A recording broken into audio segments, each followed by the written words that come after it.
Hello students, welcome back to your favorite channel Magnet Brains. I am Gauri Jadon, your economics educator. Students, आज हम पढ़ने वाले हैं topic हमारा class 12th का, that is determination of equilibrium level. कौन से अप्रोच से? ADAS अप्रोच से. लेकिन उससे पहले आपको बताना चाहती हूँ कि मैग्नेट ब्रेन्स एक ऐसा चैनल है जो आपको प्रोवाइड करता है फ्री एंड क्वालिटी एजुकेशन. अगर मैं CBSE की बात करूँ तो किंडरगार्टन से लेकर क्लास 12 तक के सारे कोर्सेज आपको यहाँ पर मिलने वाले हैं.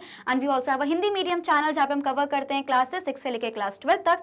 CBSE के अलावा जो डिफरेंट स्टेट बोर्ड्स को हम फॉलो करते हैं वो है हमारे पास UP board, MP board, Delhi board, Bihar board and Rajasthan board. तो सारी क्लासेस आपको यहाँ पे मिलने वाली हैं, वो भी एब्सोल्युटली फ्री ऑफ कॉस्ट. तो उसी बात पे सबसे पहले आपको जल्दी से करना है, लाइक करना है, शेयर करना है, कमेंट भी करना है वीडियोस पे, और डेफिनेटली हमारे चैनल को सब्सक्राइब भी करना है स्टूडेंट्स. साथ ही में आपको यहाँ पे e notes and e books मिल जाएंगे, उसकी जो लिंक है डिस्क्रिप्शन बॉक्स में हमेशा गिवन रहती है, तो कभी भी जाके आप देख सकते हैं. तो स्टूडेंट्स स्टार्ट करें आज की क्लास. तो देखो अभी तक जो हमने चीजें पढ़ी हैं वो तो अपनी एक जगह थी, अब ना उन सबका एक साथ सब मिलके आने वाला है. तो इसलिए सारे कॉन्सेप्ट्स आपके क्लियर होने चाहिए. इसके पहले जितने भी हमने चीजें पढ़ी हैं वो एक तरीके से बेसिक्स थे हमारे, अब उन सारी चीजों को कंबाइन करके हम पढ़ने वाले हैं. फाइन, स्टार्ट करें फिर. ओके तो जैसे कि हमने पढ़ा था कि इक्विलिब्रियम लेवल निकालने के लिए इनकम और एम्प्लॉयमेंट का इन इकोनॉमी हमारे पास दो मेथड्स होते हैं. पहला जो हमारे पास मेथड होता है स्टूडेंट्स वो होता है ADAS वाला, और दूसरा मेथड जो हम पढ़ेंगे ये वाले सेशन के बाद that is savings and investment approach. तो ये दो मेथड्स हमें पढ़ने हैं. पहला मेथड हमारे पास होगा aggregate demand and aggregate supply का, and then we will have savings and investment approach. तो आज हम लोग पहला वाला टॉपिक को कवर कर लेंगे. Fine, done, okay. तो स्टूडेंट्स अकॉर्डिंग टू जैसे कि हमने बताया था हमारे पास दो थ्योरीज होती हैं AD और AS की, साथ में सेविंग्स और इन्वेस्टमेंट की. So the equilibrium level of an income in an economy is determined by when aggregate demand is equals to aggregate supply. उसी को तो हम इक्विलिब्रियम लेवल बोलते हैं, यानी C plus I should be equals to C plus S. अब बोलोगे C plus I C plus S क्या है? पढ़ चुके हैं ऑलरेडी, पिछले वाले सेशन में ही बताया था. That is consumption plus investment is equals to consumption plus saving. AD का क्या फुल फॉर्म होता है? Aggregate demand. उससे हम क्या कैलकुलेट कर सकते हैं? कैसे कैलकुलेट होता है वो? कंजम्पशन के साथ हम लोग इन्वेस्टमेंट को एक तरीके से कंसर्न में लेते हैं, और इन्वेस्टमेंट भी हमारा ऑटोनॉमस इन नेचर रहता है. और ये भी याद रखना है कि हम लोग शॉर्ट टर्म चीजों को भी कंसिडर में लेते हैं. और सिर्फ दो सेक्टर इकोनॉमी को पढ़ते हैं. ये क्या है? हमारे अजम्पशंस जो पिछले वाले क्लास में पढ़े हैं, ठीक है. और सिमिलरली अगर मैं बात करती हूँ एग्रीगेट सप्लाई के लिए, तो we have C plus S, that is consumption plus saving. Clear? इसमें तो कोई डाउट होना ही नहीं चाहिए. सो दैट इज हम ये बोल सकते हैं, अगर हम ये बोल रहे हैं economy is determined by when aggregate demand represent C plus I curve, consumption plus investment का जो कर्व पहली क्लास में हमने एग्रीगेट डिमांड पढ़ा ना, अब वापस उसका कॉन्सेप्ट आ रहा है, ठीक है, is equal to the total output, जिसको हम लोग बोलते हैं aggregate supply. And aggregate demand compromises of two components. हमने पढ़ा है C plus I, that is consumption expenditure and investment expenditure. Investment हमारा ऑटोनॉमस इन नेचर रहता है. What is the meaning of autonomous? Autonomous का मतलब होता है वो चीज जो कभी भी इन्फ्लुएंस नहीं होती, चेंज नहीं होती. So that is why investment जो है हमारा ऑटोनॉमस है. इसका मतलब it is assumed to be independent of the level of income. Income बढ़ रही है तो उससे जरूरी नहीं है कि मेरा इन्वेस्टमेंट बढ़े. वो जितना इन्वेस्टमेंट था एक्सपेंडिचर उतना ही हो रहा है थ्रू आउट, तो उसको हम कॉन्स्टेंट मान रहे हैं. ये बिल्कुल भी एक तरीके से चेंज नहीं होता विद द इंक्रीज और डिक्रीज या change in the level of income. Next we have consumption expenditure. So it varies directly with the level of income, that is consumption rises with the increase in income. इसका मतलब क्या रहता है? Consumption expenditure. अगर मेरी income बढ़ेगी तो मेरा कंजम्पशन बढ़ेगा. भाई सही बात है, जब मेरे पास सैलरी बढ़ेगी तो जो जो मैं चाहती हूँ वो सब मेरे को चाहिए, right. So that is consumption expenditure. So that is why it varies directly with the level of income. Consumption rises with the increase in income. अगर इनकम बढ़ रही है तो कंजम्पशन एक्सपेंडिचर बढ़ता है. याद है इन्वेस्टमेंट कंजम्पशन एक्सपेंडिचर को याद आ रहा है? इस तरीके से कर्व हमने बनाया था, उसी चीज की बात हो रही है कि अगर इनकम बढ़ रही है तो कंजम्पशन एक्सपेंडिचर भी बढ़ता है, क्योंकि भाई आप ज्यादा पैसा आके ज्यादा खर्चा करेंगे भाई, लेकिन इन्वेस्टमेंट मेरा कांस्टेंट ही रहेगा. क्यों? क्योंकि ये ऑटोनॉमस है, ठीक है. तो ये हो जाता है C प्लस I, जो कि हमारे पास होता है aggregate demand. Consumption expenditure increases with the increase in the income. So it varies directly with the level of income. Consumption rises with the increase in income. Clear? Done? समझ आया? Quickly take a screenshot of it. जल्दी से, फिर आगे पढ़ना है हमें. Okay, done? ठीक है जी, आगे बढ़े. सो एडी कर्व जो रहता है it is represented by C plus I, ठीक है। वहीं पे aggregate supply is represented by C plus S. So हमने ये भी देखा था, इफ यू रिमेंबर, जब हम लोग एएस के बारे में बता रहे थे, हमने 45 डिग्री लाइन का सिग्निफिकेंस की बात करी थी, जहां पे हमने बोला था that aggregate supply is equals to national income. National income को क्या मैं NNP/FC लिख सकती हूँ? कोई गलती तो नहीं करी मैंने? लिख सकती हूँ ना? तो बेसिकली ये भी एक इक्वेशन थी हमारी, that aggregate supply is equals to national income. So that is why straight line हमारा ऐसा बढ़ रहा है और साथ में 45 डिग्री आपका ये होने वाला है। क्लियर? सो जैसे कि हमने अभी लिखा ही है यहाँ पे, ठीक है, 45 डिग्री लाइन का आपको यहाँ पे देखने को मिलने वाला है। Since the income received is either consumed और saved, the AS curve is represented by C plus S. जो आपको इनकम मिल रही है उसमें से या तो क्या करोगे, आप खर्चा कर दोगे, कंजम्पशन एक्सपेंडिचर, आपने कोई चीज परचेज कर ली तो आपने खर्चा कर दिया, और एक क्या कर सकते हो आप, या तो सेव कर लोगे। अगर मेरे पास 100 रुपए हैं, ठीक है, अगर मैंने 70 रुपए खर्च कर दिए तो मेरा कंजम्पशन एक्सपेंडिचर हो गया, और मैंने 30 रुपीज को सेव कर लिया तो एस हो गया, ठीक है। तो बेसिकली क्या होता है कि कुछ परसेंटेज हम लोग खर्च कर देते हैं और कुछ हम लोग सेव कर लेते हैं। दैट इज वाई जो हमारा एग्रीगेट सप्लाई होता है वो क्या होता है, C plus S, consumption plus saving. Clear? The determination of equilibrium level of income can be better understood with the help of a diagram and schedule से समझेंगे। लेकिन उससे पहले you have to remember कि हमारा जो एग्रीगेट डिमांड होता है वो C प्लस आई होता है और एग्रीगेट सप्लाई क्या होता है, C प्लस एस होता है। Aggregate supply is equals to national income भी होता है, और एग्रीगेट सप्लाई में हम एक इंपॉर्टेंट कॉन्सेप्ट पढ़ते हैं, that is of 45 degree line. ये कुछ ओवरव्यू आपको दे दिया है कि हम ये पढ़ चुके हैं, ठीक है। जल्दी से स्क्रीनशॉट लो इसका quickly without wasting any time. जल्दी से खटाक से आपको स्क्रीनशॉट ले लेना है। डन? क्लियर? किसी को कोई दिक्कत परेशानी, समझ आया सब? आगे बढ़ते हैं। सो अगर मैं बात करती हूँ इक्विलिब्रियम लेवल की, कि कब इक्वल रहेगा, कब होता है, when AD is equals to AS. अब AD is equals to AS कैसे पता लगाए मैम, कैसे समझें? स्केड्यूल के थ्रू। स्केड्यूल कैसे बनेगा, जो एडी का हम बना चुके हैं, एएस का जो हम ऑलरेडी बना चुके हैं वही बनेगा, सबको कंबाइन कर देंगे, हमारा स्केड्यूल बन जाएगा। ये जितना भी अभी आप यहाँ पे देख रहे हो ना, जो बड़ा सा आपको दिख रहा है यहाँ पे पूरा स्केड्यूल, ये हम पूरा पढ़ चुके हैं पिछली क्लासेस में। जब हमने एडी को पढ़ा, हमने इनकम, कंजम्पशन, सेविंग, इन्वेस्टमेंट सब पढ़ा है। ये सारे की सारी चीजें हम ऑलरेडी बना चुके हैं, राइट? तो अगर आपने पहले ही क्लासेस अटेंड करी हैं, आपको हर एक चीज बहुत फेमिलियर लगेगी, तुरंत आपको क्लिक करेगा कि हम ये पढ़ चुके हैं। कैसे स्केड्यूल बनेगा ये भी मैंने बहुत सारी ट्रिक्स आपको बताई हैं, इसलिए हर एक चीज को सीक्वेंस में देखा करिए।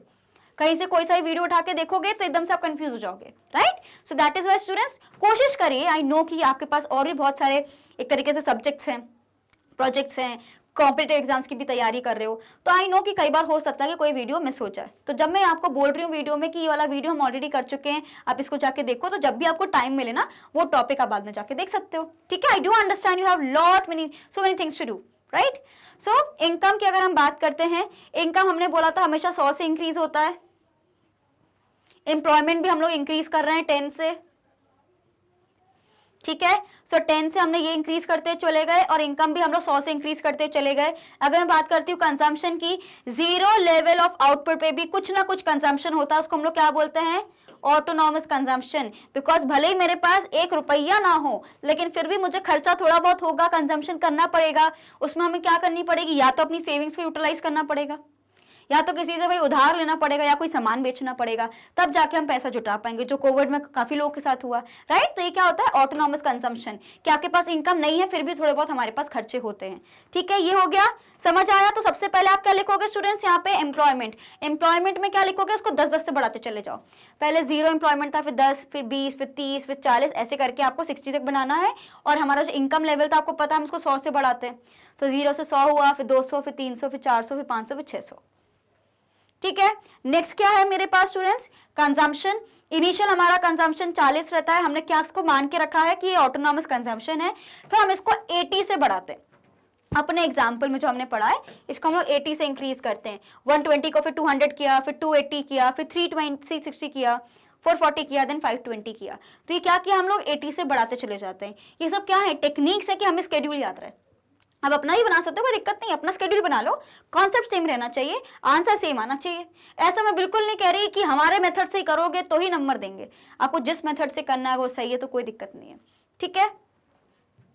सो एम्प्लॉयमेंट 10-10 से बढ़ाएंगे, इनकम 100-100 से बढ़ाएंगे, कंजम्पशन हम लोग 80 से बढ़ाएंगे। फिर हमारे पास क्या बात आ रही है स्टूडेंट्स, यहाँ पे कंजम्पशन हो गया। अब सेविंग क्या होगी, इनकम माइनस कंजम्पशन। अगर इनकम है मेरे पास 100, कंजम्पशन कर दिया मैंने 70, तो सेविंग कितना किया 30। कैसे निकाला, आपने इनकम से कंजम्पशन को माइनस कर दिया, वही यहाँ पे भी करना है। तो सेविंग्स कैसा निकलेगा, इनकम मेरे पास 0 थी, खर्चा मैंने 40 किया यानी -40।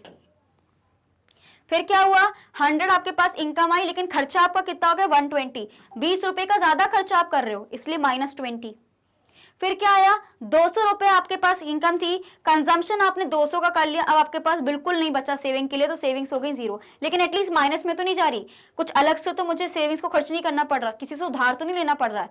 अब क्या हो गया, जितना मेरे पास पैसा आ रहा है उतना मैं खर्च कर रही हूँ, मुझे किसी से मांगने की जरूरत नहीं पड़ रही या जुगाड़ करने की जरूरत नहीं पड़ रही। फिर क्या आ रहा है, 300 मेरी बड़ी इनकम, मैंने कितने का खर्चा करना शुरू किया 280 का, अब मैं बचाना शुरू कर सकती हूँ, 20 का मैंने सेव कर लिया। फिर 400 जब मेरी इनकम हुई, कंजम्पशन मैंने किया 360 रुपीज का, तो फिर मेरे 40 बच गए। 500 का मैंने एक तरीके से इनकम जनरेट करी, 440 का खर्चा हो गया, 60 रुपीज बचा लिए। 600 मेरी इनकम हो गई, मैंने खर्चा किया 520 का, उसमें से मेरे बच गए 80 रुपए। तो मेरा क्या हो रहा है स्टूडेंट्स, मैंने नोटिस किया कि जैसे जैसे मेरी इनकम बढ़ रही है तो सेविंग्स भी क्या हो रहा है, नेगेटिव से पॉजिटिव की ओर जा रहा है। पहले काम मुझे अपने सेविंग्स को यूज करना पड़ रहा था, अब मैं सेविंग्स कर पा रही हूँ। तो यही होता है ना, जब हमारी अच्छी जॉब लग जाती है, अच्छी सैलरी लगती है, तो हमारी फाइनेंशियल स्टेटस इंप्रूव होने लगता है।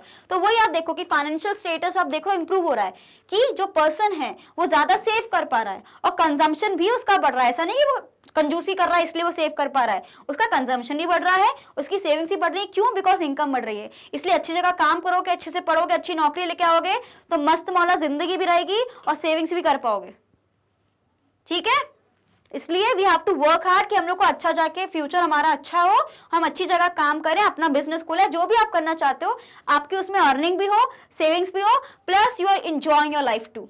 ठीक है, मोटिवेशन मिल गई आज की। चलो भाई, तो ये हो गया employment, income, consumption and savings is done. अब हमारे पास क्या बात आ रही है, इन्वेस्टमेंट की। इन्वेस्टमेंट मैंने क्या बोला, ऑटोनॉमस है। ऑटोनॉमस मतलब जो कभी चेंज नहीं होता, तो हमने इसको 40 मान लिया।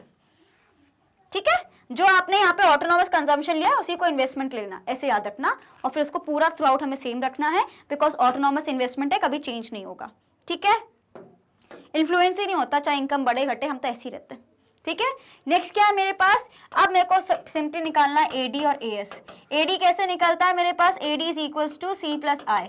तो जो मेरे पास कंजम्पशन गिवन और इनकम गिवन है दोनों को ऐड कर दूंगी। 0 + 40 कितना हो गया भाई, सॉरी हमारे पास सी प्लस आई हुआ, कंजम्पशन हो गया और इन्वेस्टमेंट हो गया। इनकम से मुझे आई याद रह गया, एब्सोल्युटली रॉन्ग, बिल्कुल नहीं करना है, आपको याद रखना है कि इनकम हमारा क्या होता है, वाई से डिनोट होता है। ठीक है, तो सी प्लस आई करना। रुको मैं दूसरा कलर ले लेती हूँ, इससे कंफ्यूजन हो रहा है भाई। ठीक है जी, कौन सा, ये वाला कलर ले लेते हैं। तो मुझे क्या करना है, सी, लो भाई चेंज ही नहीं होना, रुको, हाँ अब हो जाएगा, सी प्लस आई।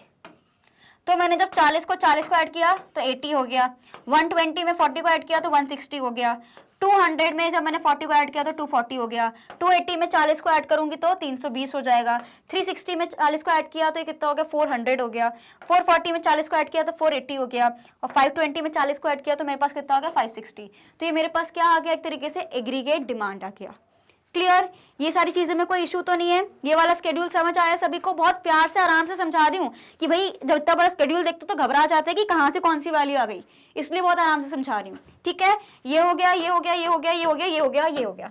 अब सिंपल है, हमारे पास एएस क्या होता है, ये होता है सी प्लस एस। तो यहाँ पे आप करोगे कंजम्पशन और ये हो गया आपके पास सेविंग्स, 40 + -40 प्लस माइनस माइनस, इसलिए 0। ठीक है, नेक्स्ट क्या है, 120 - 20 100, 200 + 0 200, 280 + 20 300, 360 + 40 is equals to 400, 440 + 60 is equals to 50, then we have 520 plus we have yes 80, तो कितना हो गया हमारे पास 600।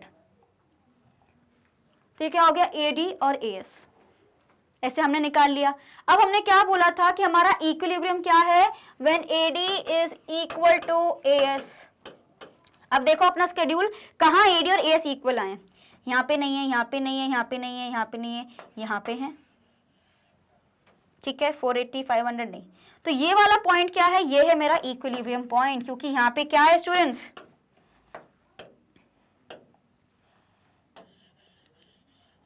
क्या है यहाँ पे इक्विलिब्रियम पॉइंट है, क्योंकि AD इज इक्वल्स टू अरे भाई ये क्या हो गया, रुको, मैंने आपको समझ नहीं आएगा कि मैम ने क्या कर दिया।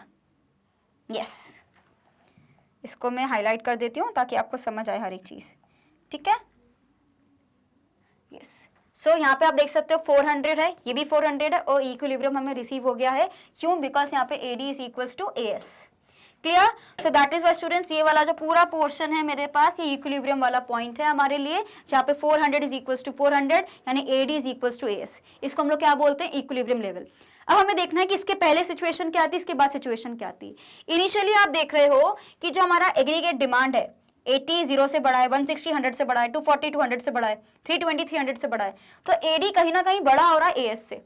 सो इनिशियली क्या होगा हमारे पास, aggregate demand is more than aggregate supply, aggregate supply initially.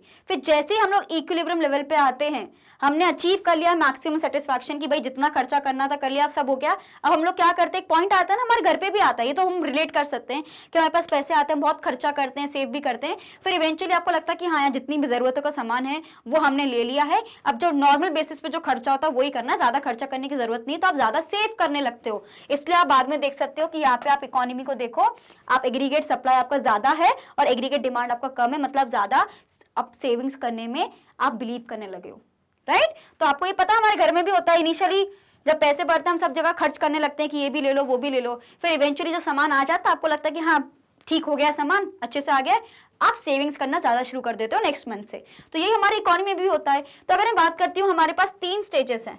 पहला जो स्टेज है वो है हमारे पास when aggregate demand is more than aggregate supply. दूसरा है हमारे पास when AD is equals to AS, और तीसरा हमारे पास आता है when AS is greater than AD। Clear, तो ये हमारे पास 3 स्टेजेस आते हैं। होपफुली पूरा का पूरा स्केड्यूल आपको समझ आ गया होगा, मैंने बहुत डिटेल में पूरा बताया है। जल्दी से आप इसका स्क्रीनशॉट ले लो, अपने कॉपी में भी बनाओ, फिर हम आगे बढ़ते हैं, राइट।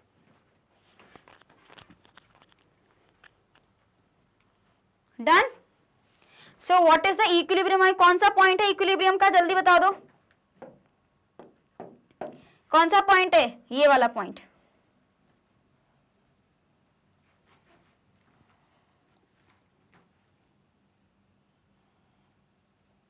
ठीक है, अब लो स्क्रीनशॉट, क्लियर हो जाएगा, वरना भूल जाते हैं अपन को समझ नहीं आता कि कौन सा वाला है। तो हम बोल सकते हैं जब हमारी इनकम 400 हो जाएगी, वो पॉइंट ऐसा हो जाएगा कि हमारा AD is equal to AS हो जाएगा। ठीक है, जो कि क्या एक तरीके से इक्विलिब्रियम वाली कंडीशन है हमारी। क्या ये समझ आया सबको, क्या ये क्लियर हो गया, कोई डाउट कोई कंफ्यूजन? बहुत अच्छे से मैंने आपको पूरा स्केड्यूल समझा दिया है, राइट। फिर भी कोई डाउट हो let me know in the comment section. Okay, so let's move on.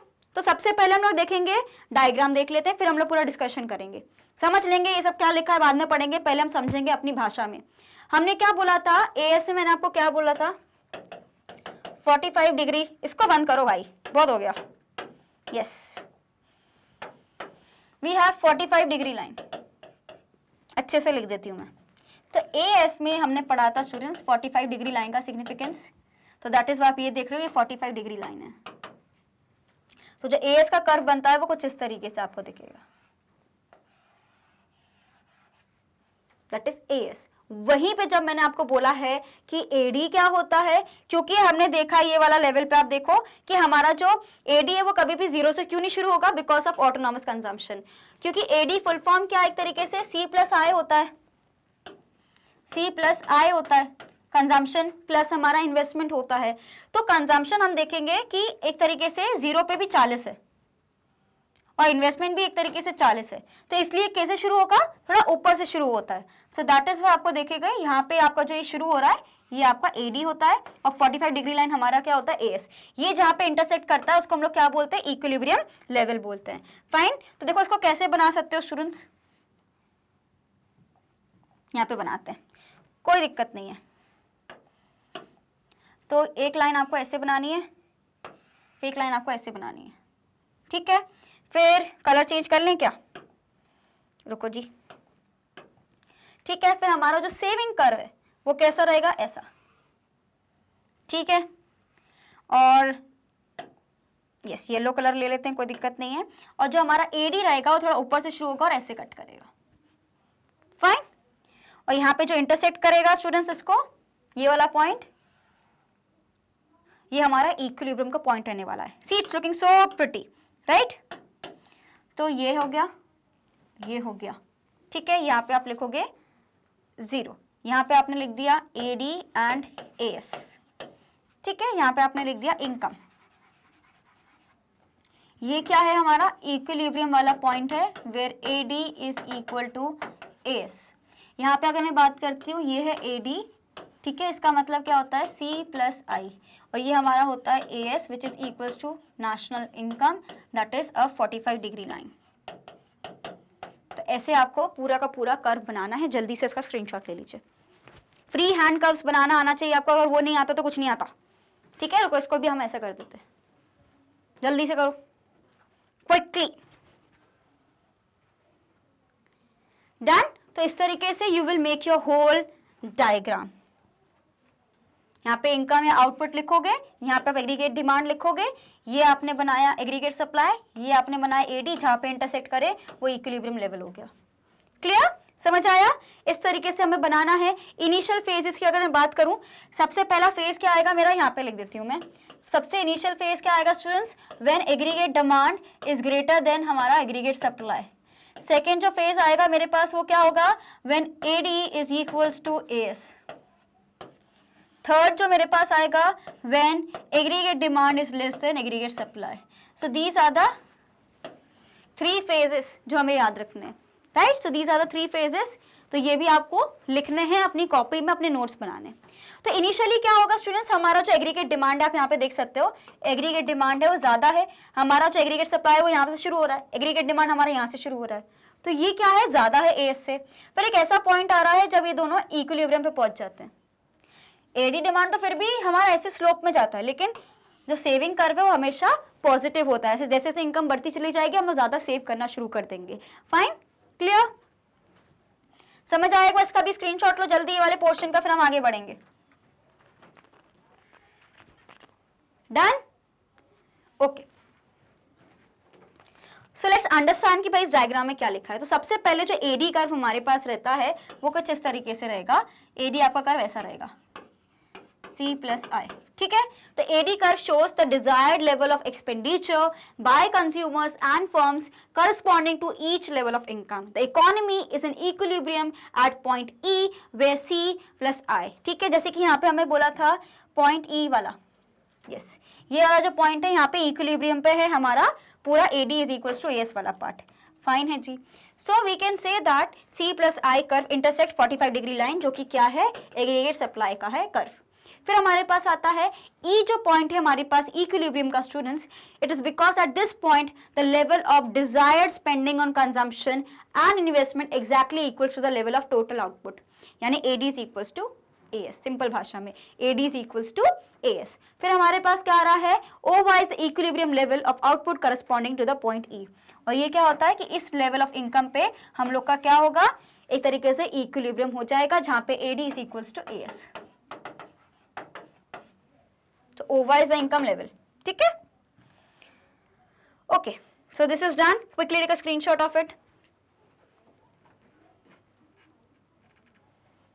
Okay. So in the table, equilibrium level of income is 400. That is AD, या मैं बोल सकती हूँ C plus I, AS हमारा कितना हो जाएगा 400। यानी आप यहाँ पे देख सकते हो एग्रीगेट डिमांड और एग्रीगेट सप्लाई दोनों इक्वल है। एग्रीगेट डिमांड भी मेरी 400 है और एग्रीगेट सप्लाई भी मेरे पास 400 है, ठीक है।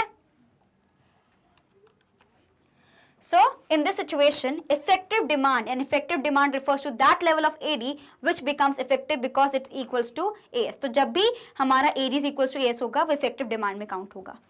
If there is any deviation from the equilibrium level of output, ठीक है, when planned spending is not equal to planned output, then a process of readjustment will start in an economy till it gains it's process again. मतलब हम चाहते हैं कि ये दोनों same रहें, और अगर सेम नहीं है तो जब तक सेम नहीं हो जाते प्रोसेस कंटिन्यू चलता ही रहेगा। So every time we want our aggregate demand to be equal to aggregate supply.